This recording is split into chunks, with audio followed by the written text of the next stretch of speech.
নেতা হতে গেলে আগে মানুষের কান্না বুঝতে হয়, যা ক্ষমতার এসি রুমে বসে সম্ভব নয়।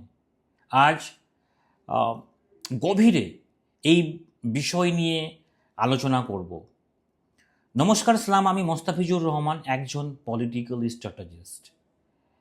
এই ভিডিওটি শুধু যারা রাজনীতি করতে চান তাদের উদ্দেশ্যে, এবং সমাজকে যারা এগিয়ে নিয়ে যেতে চায়, তারা আমাদের দেশকে যাতে ভীষণ ডেভেলপমেন্ট নেশনের দিকে এগিয়ে নিয়ে যেতে চায়, তাদেরই উদ্দেশ্যে এই ভিডিও। ওকে, চলেন শুরু করি। আজকের দিনে অনেক তরুণ বা নতুন নেতা মনে করেন যে দামি গাড়ি, এসি অফিসে আর সোশ্যাল মিডিয়ার কিছু ছবি দিলেই বড় নেতা হওয়া যায়। কিন্তু রাজনীতির ময়দানটাই তো সহজ নয়। মনে রাখবেন, নেতা হতে গেলে আগে মানুষের কান্না বুঝতে হয়, যা ক্ষমতার এসি রুমে বসে সম্ভব নয়। এটা কিন্তু বাস্তব, এটা কিন্তু বোঝার চেষ্টা করুন। আমি কারো কটাক্ষ করছি না, এটা রিয়েল ফ্যাক্ট। কেন আমি এই কথা বলছি, এই উদ্দেশ্যটা কি? দেখুন, এসি রুমে ঠান্ডা বাতাসে মানুষের কষ্টের উত্তাপ পৌঁছায় না। যখন আপনি মাটির কাছাকাছি থাকেন, মানুষের সাথে বসে চা খান, তাদের সমস্যার কথা শোনেন, বুঝতে পারছেন তো? তখনই আপনি বুঝতে পারবেন কেন একজন সাধারণ মানুষ আপনার ওপর ভরসা করবে। বুঝতে পারছেন? মানুষের পালস বুঝতে হলে আপনাকে তাদের অভাবের ভাগিদার হতে হবে। যারা মানুষের কান্না দেখতে পায় না, মানুষও ভোটের দিন তাদের কিন্তু দেখতে পায় না, তাই না? ওকে, আমি ছোট্ট দুটো উদাহরণ দিতে চাই। এই উদাহরণের মাধ্যমে আশা করছি আপনার সেন্স বা আপনার অভিজ্ঞতা আরও মজবুত হবে। আমাদের দেশের প্রাক্তন প্রধানমন্ত্রী লাল বাহাদুর শাস্ত্রীজির কথা ভাবুন। তিনি চরম দরিদ্রের মধ্যে বড় হয়েছিলেন। বুঝতে পারছেন? তিনি জানতেন সাধারণ মানুষের পেটের জ্বালা কী। প্রধানমন্ত্রী হওয়ার পরও তিনি বিলাসিতা করেননি।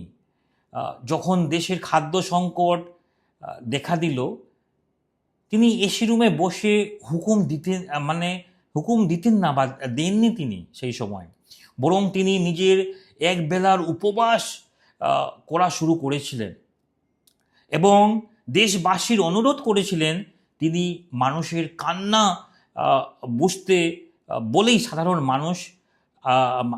মানুষ সেই সময় তাদেরকে জননেতা হিসাবে চিরস্মরণীয় হয়ে এখনও আমাদের মধ্যে সেটা রয়েছে। তার ইতিহাসটা জানুন আপনি, যখন খাদ্য সংকট দেখা দিয়েছিল। বুঝতে পারছেন তো? আরেকটা উদাহরণ আমি দিতে চাই, যেটা আপনার সেন্স আরও মজবুত হবে। হ্যাঁ, ফ্র্যাঙ্কলিন ডি রুজভেল্টের কথা বলবো। তিনি অ্যাকচুয়ালি শ্রেষ্ঠ প্রেসিডেন্ট ছিলেন আমেরিকার অন্যতম শ্রেষ্ঠ প্রেসিডেন্ট। রুজভেল্ট যখন আপনার ক্ষমতায় আসেন, তখন তখন সে দেশের চরম আর্থিক মন্দায় ছিল, গ্রেট ডিপ্রেশনের মধ্যে দিয়ে যাচ্ছিল কিন্তু আমেরিকা সেই সময়। লক্ষ লক্ষ মানুষ বেকার ছিল। বুঝতে পারছেন তো? মানুষের ঘরে খাওয়ার সেই সময় ছিল না, কিন্তু ভীষণ ভীষণ সংকটের মধ্যে আমেরিকা সেই সময় চলছিল। তিনি এসি রুমে কিন্তু বন্দি থাকেননি সেই সময়। তিনি শুরু করেছিলেন Fair Side Church. Fair Side চার্চটা কী, এটা কিন্তু বোঝার চেষ্টা করুন। কিন্তু রেডিওর মাধ্যমে তিনি সরাসরি সাধারণ মানুষের সাথে কথা বলতেন। এটাই হলো ফেয়ার সাইড চার্চ। বুঝতে পারছেন? তাদের দুঃখ কষ্টের সমাধান দিতেন। তিনি তাদের বোঝাতে পেরেছিলেন যে তাদের প্রেসিডেন্ট তাদের চোখের জল দেখতে পাচ্ছেন। এই সহানুভূতির কারণে তিনি আমেরিকার ওই সংকট থেকে বের করে আনতে পেরেছিলেন। এই যারা গ্রাউন্ড লেভেলে রিয়ালিটি বা মানুষের সংস্পর্শে থেকে রিয়াল জিনিস জানতে পারে। একজন পলিটিক্যাল স্ট্র্যাটেজিস্ট হিসাবে আমি মনে করি আপনার লড়াই যদি হয় মানুষের জন্য, তবে আপনাকে এসি রুমে আরাম ত্যাগ করে ধুলোবালি রাস্তায় নামতে হবে। যারা জনগণের চোখে বড় ভোট ব্যাংক তৈরি করতে পারে না, মানুষের সাথে এই ইমোশনাল কানেকশন হলো আপনার রাজনৈতিকের আসল সম্পদ। এটা কিন্তু বোঝার চেষ্টা করুন। মানুষের সাথে ইমোশনাল কানেকশনস আপনি যদি না করতে পারেন, আপনি রাজনৈতিক কোনো স্তরেই পৌঁছাতে পারেন না। সুতরাং ইমোশনাল কানেকশনস আপনার রাজনৈতিক আসল সম্পদ। ওকে, সুতরাং আমি একটা কথা আরও বলতে চাই, মানুষের কান্না বুঝে সেই আবেগকে সঠিক রাজনীতিতে কৌশলে রূপান্তরিত করার নামই হলো লিডারশিপ। আপনি যদি আপনার এলাকার মানুষের বিশ্বাস অর্জন করতে চান এবং একটি শক্তিশালী উইনিং ব্লুপ্রিন্ট তৈরি করতে চান, তবে আমাদের টিম বা আমাদের সঙ্গে আপনি সহজেই যোগাযোগ করতে পারেন। আমাদের টিম আপনাদেরকে 100% সহযোগিতা করবে।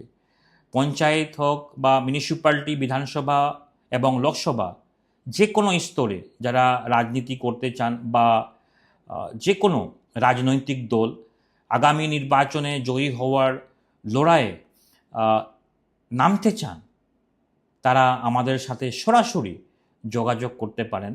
আমাদের অভিজ্ঞতা এবং আপনাদের জনসেবা, এই দুই মিলে তৈরি হবে আগামীর বিজয়। পরামর্শের জন্য যে নিচে ফোন নম্বর দেখতে পাচ্ছেন, সেই নম্বরে আপনি কল করতে পারেন। সবাই ভালো থাকবেন, মনে রাখবেন মানুষের পাশে থাকাই হলো শ্রেষ্ঠ রাজনীতি। আজকে এতটুকুই, নমস্কার।